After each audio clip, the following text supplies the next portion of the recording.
Welcome to The Secrets of Success. By following the proven techniques of the guests who appear on this series, you'll learn that even successful people run into detours and failures, and how you can apply their success techniques to change your life. You're now listening to the most unique show on radio, the show dedicated to making you a success. Do you know what tricks are used to influence your behavior?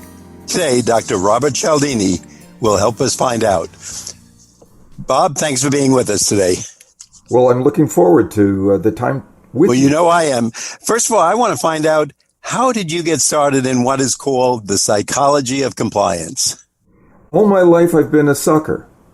I was always a pushover for the appeals of sales operators or fundraisers who would come to my door, and they would leave me standing in unwanted possession of things I didn't truly want, or contributing to causes I had never heard of. And it occurred to me that there must be something other than the merits of the thing that got me to say yes. It must have been the psychology of the presentation of those merits that attracted me to these items and opportunities. And I thought, well, that's worthy of studying, not just out of self-defense, so I could get better at this, but because that would be something I think people would be, in general, interested in knowing. As I'm going through your book, entitled Influence, and as I'm going through that, I'm thinking the psychology of compliance. That seems like one of those doorways when we go into a building and we see HR, accounting, billing. The next one should be psychology of compliance, because I tried to think of some area of the world or business that doesn't use this. And I don't know if you've been able to come up with one, but I find teachers use it, priests, rabbis, pastors, salespeople, merchants. Is there an area that's where it's not used and you want to reveal that?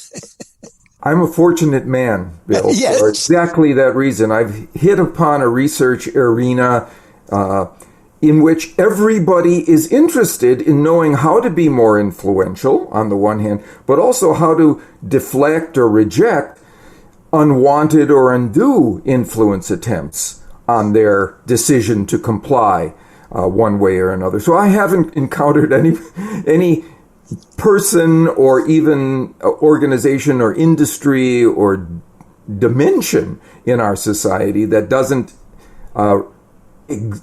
experience an interest in this topic. So we have some people, when I say to them, who is the book meant for? They'll say, oh, everybody. And we know that, it might be 40% of the people or 60%. But as I was preparing for today's show, I'm looking down, I'm saying compliance professionals, fundraisers, marketers, religious leaders, trainers. Your book really is everybody. I'm thinking maybe the super creative artist who sits there and works either with clay or with paint, but eventually they want to sell their painting and they have to influence somebody to appreciate it. Precisely. For example, I was contacted by a group of Protestant ministers in Michigan who wanted me to speak to their group, not about how to get their message across to their parishioners, but how to increase their flock. How do we market our ideas so that more people will be receptive to them? Those kinds of things apply in all domains. People need to get ears, they need to get eyes, they need to get clicks, to be honest. That's exactly perfect, as you said it, because I'm saying this is one, not only is the book enjoyable to read and a fun book to have knowledge of, to talk to someone if you just want to build up a conversation. But I'm hard put to find that everyone literally in their business in some way or another, and what they do every day, couldn't use it, whether they're the cookie Girl Scout mom who was selling Girl Scout cookies, as we both said, the religious leader, the politician, certainly, the salesperson. And as you said, even if someone says, gee, I'm not on the offense, I don't do any of those things, someone is using it against the rest of us. and we should be aware of it. And that's where you're going to help us, I hope, today.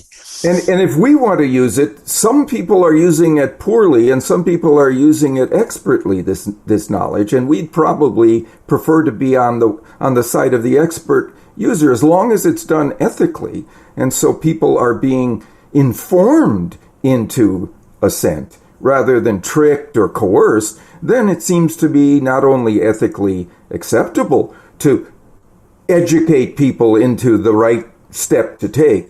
And that's what I like. There's no hanky-panky. This is not hanky-panky or trickery. Right. This is knowing what's going on in the world based on our nature today, the high speed of society, the information we want back and forth, how it's going to be used either against us or for us or both. So we might as well at least be aware of it. Yeah, we have a slogan in my organization, Influence at Work. If the science is there, why would you use anything else? Right? And there is a science to this. There's 50 years of accumulated research on how you say the very same thing to increase significantly the probability of assent to it. And I know from some of the examples in your book, something as simple as one word in a 5-word sentence or where the word is placed makes a 10 or 20 or 30% difference in the compliance that the person will get from the group they're dealing with, but we'll get to that later. I think in your book you mentioned that there's tactics that people use in basically something like 7 categories. Can you kind of give us an overview of those? Of course. The first principle of influence, that is, if you incorporate it into a message or communication or request, you significantly increase the likelihood of assent to it. So the first is the principle of reciprocation. People want to give back to those who have given to them first. So when we go into a room where we would want to be more influential, we should not ask ourselves, who can help me here? No, we should ask ourselves, whom can I help here? As soon as we have given them benefits or assistance or information, they will want to give back to us. That's just one way to increase the likelihood that people will say yes to us. We put them in a position of feeling grateful to us for what we've done. The next principle is the principle of liking. No surprise that people want to say yes to those people they like, but there are 2 very small things that we can do to greatly increase the likelihood of rapport that they will feel with us. The first is to point to genuine similarities that we have with them. People like those who are like them. The second is to give them genuine praise, genuine compliments. People not only like those who are like them, they like those who do like them and say so. So, genuine compliments, genuine praise. Next is what we call social proof. The idea that we are more likely to decide to move in a particular direction if we see a lot of other people like us moving in that direction too, right? So there is a wonderful study done in Beijing, China, for example, shows you the cross-cultural reach of this principle. If restaurant owners simply put a small asterisk next to the certain items on their menu, each one of those items became 13 to 20% more a likelihood of purchase immediately. What did the asterisk stand for? It simply said, this is one of our most popular dishes. And the popularity created popularity. Next principle is authority. People want to say yes to those individuals who are experts, who are knowledgeable, who can give them information, trustworthy expert information. So one of the things we can do whenever we want to bolster our success is provide testimonials from people who are legitimate experts, who are knowledgeable others. And if we do that in a written document or something online, always put that testimonial first, not embedded in the message or at the end, first, so that the aura of authority pervades everything you say subsequently. Right? Next is the principle of scarcity. It's the one that says people want more of those things they can have less of. So our key here is to identify what it is about our idea, our product, our service, our initiative that is unique, that people can't get to unless they move in our direction. What is it that differentiates our idea from rivals or competitors? All right? That people will want us more as a consequence. Next is commitment and consistency, the idea that people want to be consistent with what they have already said or done.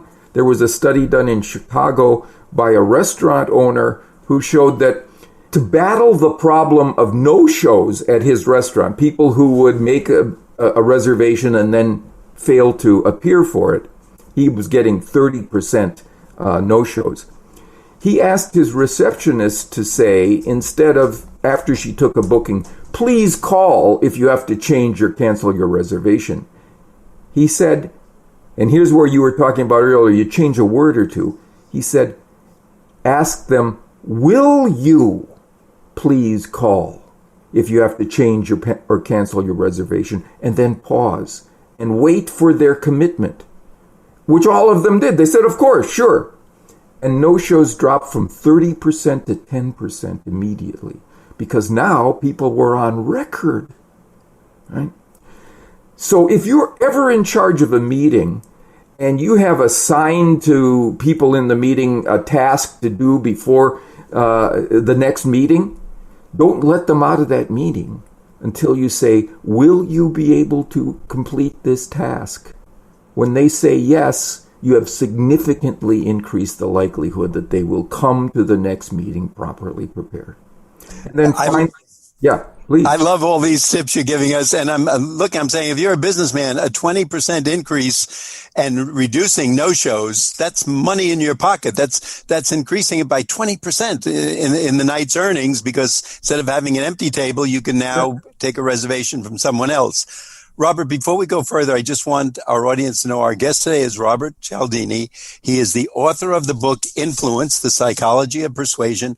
Robert, will you tell us, is there a website where we can find out more and where we can get the book?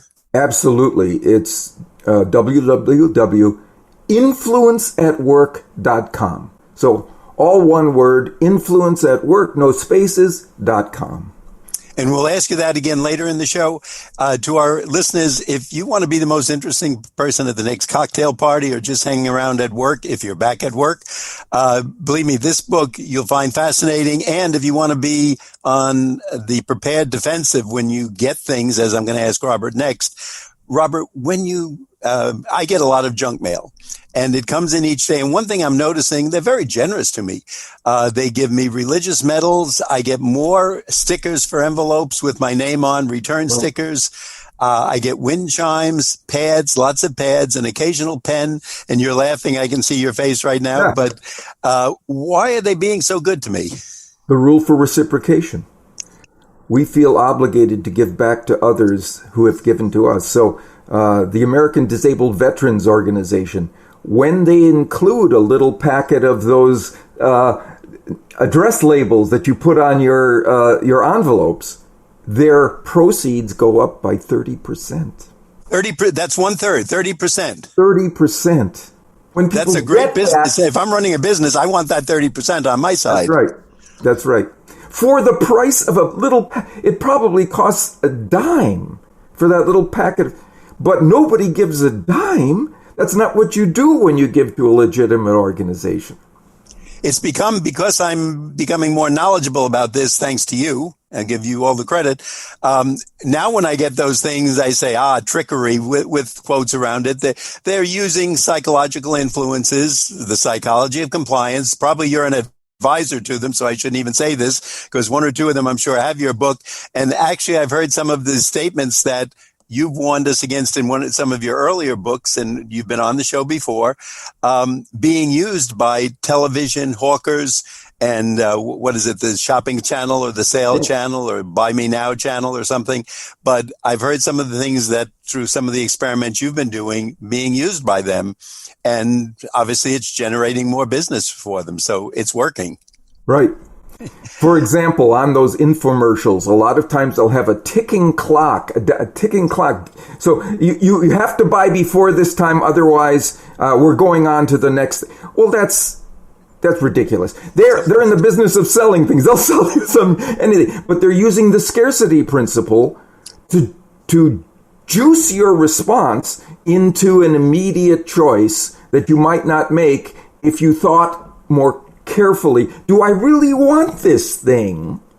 Or is it just that it's becoming less available that's spurring me to that choice? We need to step back and make that decision every time.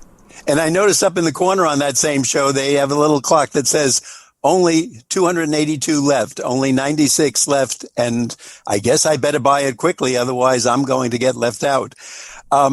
Robert, in your book, one of my favorite stories, and I think it applies to all of us, I think either you or someone was on vacation and there was a jewelry store that had some turquoise jewelry and the clerk misrepresented. I think there was a 1/2 X next to it. Do you know the story I'm referring to? Yes, I do. It was a friend of mine who owned a jewelry store in Arizona that specialized in turquoise jewelry, and she was having trouble selling a particular allotment of it.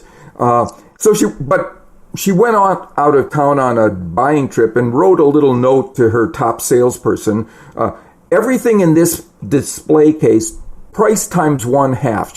She wanted to get rid of it by dropping the price. She came back to find all of it had been sold. She was not surprised at that. She was shocked to learn that because her saleswoman had read the 1/2 as a 2, she doubled the price. And it was the doubled price that sold out the allotment of merchandise because people wanted good jewelry. These were tourists to Arizona. They wanted to come back with good turquoise jewelry, and they used the little stereotype, expensive equals good, to make their determination, right? So I love that story, and I'm trying to use some numbers. So something that was selling for $100, the owner said, sell it for $50. Let's just move it. The clerk made a mistake and put $200 on it. That's a $150 difference on one item, and she sold out. Because when people are uncertain of the merits of something, they use another cue, like price, to determine how good it is, right? So for people who are knowledgeable, inexperienced in a particular area, and who are looking for quality, expensive equals good. And don't we all, to be honest, get caught on that? If you showed me 3 watches and they went from 100 to 500 to 1,000, I would assume the $1,000 watch has either a better jewelry value, meaning gold, or its mechanisms are more precise or handmade for what that's worth. And yet it could be the same product in a different box, if I'm hearing you correctly. Precisely right. Now, is this bad that we, I guess you'd call it default to some of these quick methods of making a decision, or do we have to do it based on society today? I think it's bad in particular instances where people counterfeit the information for us. But it's not bad in the larger scheme of things.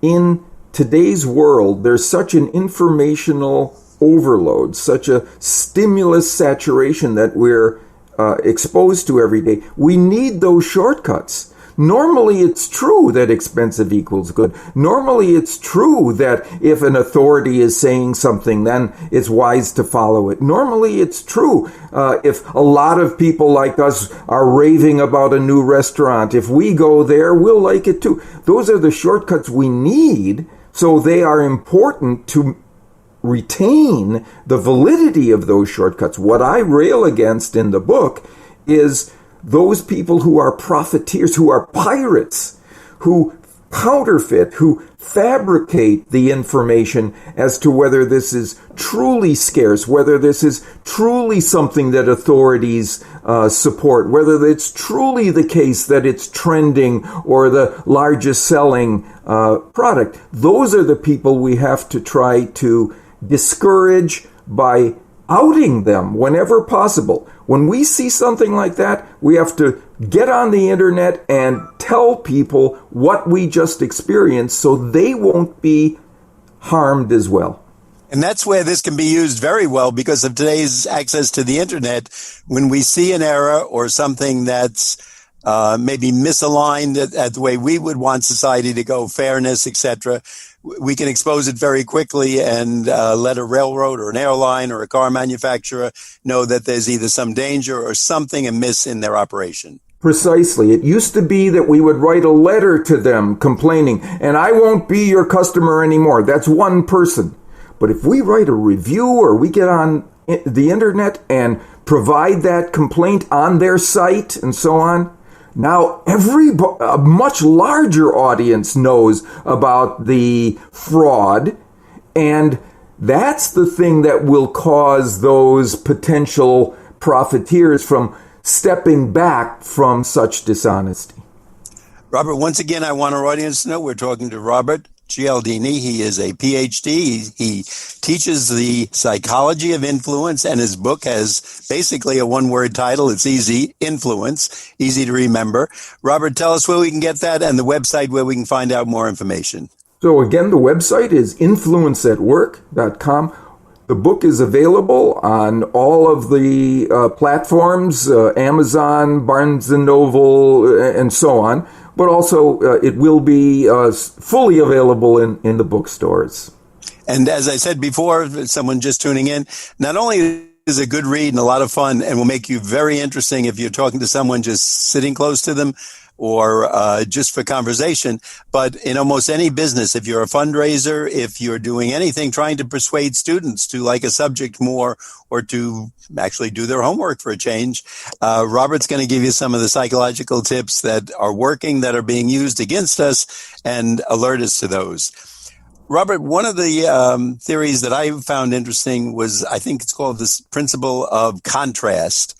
And I know I've gotten caught up on that a few times when buying something. Can you tell us, and I think you used some examples about real estate brokers, how they use it. Can you talk about that for us? Yeah, to study the process, I, for a long time, enrolled in various training programs of sales organizations, fundraisers, recruiters, marketers, and so on, to see what lessons they were teaching us. And one of them was about the principle of contrast, the idea that if we present an initial amount of something or quality of something, and then we present something that is different along that dimension, it seems more different than it actually is. So, for example, in real estate sales, there was one guy in the training program who was teaching us how to use what he called setup properties.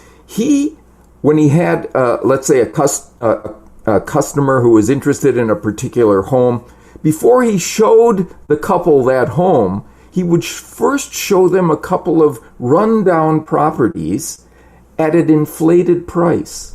Then when he showed them the one he had them spotted for at a normal price, at the market rate, it seemed, by contrast, dramatically better than what they had just witnessed, and they were likely to jump on it immediately by virtue of that contrast to what they had just seen previously that he set up for them. A very unethical approach for doing that, but he said 9 times out of 10, they bought.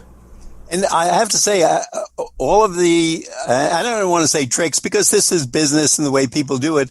But if you see something lesser first, and I can remember this when we looked at our home years and years ago, if you see something lesser, the next home looks so much better because you're comparing it with the one with the hole in the wall and the broken window, and there was a factory behind you. Now you have trees and birds chirping and there's no broken windows, and this house looks so much better for only $2,000 more or whatever it was at that time. Yep. It certainly seems worthwhile. And I think it actually helped me once buying a camera because the clerk gave me 2 of them and said, you don't want this one. So right away, he showed me one, told me why I didn't want it. And I said, okay, that made it easy. I had 2. He took out the first one. So now I want the second one, and I didn't have to make a big decision. So it worked for me. I love that example. If he was being honest, This is the kind of guy who is our ally in the influence process, using the contrast principle. Not our antagonist, not our adversary. He's honestly showing us one thing that is, and explaining that this isn't as good as what you want. Here's the one that beats the other in terms of value. That strikes me as commendable. Is there one that gets you all the time, that even though you know it, you're going to fall into it? Let's put it that way. Scarcity. Okay. Because it makes it hard to think straight when you're agitated by the idea, I might lose this thing. Somebody else might get it instead of me. So the last time I bought a large screen TV, I was in an appliance store. I was there for a different reason, but I saw this big, beautiful set that was on sale, and I knew it was a good quality product. And the salesman came up to me as I was standing in front of it and said, I see you're interested in this set. I can see why. It's a great deal. But I have to tell you, it's our last one. And then he said, and I just got a call from a woman who said she might be down this afternoon to buy it. Bill, 20 minutes later, I'm supposed to be the godfather of influence? I'm peeling out of the store with that set in my cart because I was swept by the rule for scarcity. I didn't want to lose this, and if it was if he was right, if it was the last one, I would be a fool to pass it up because it would be gone, right?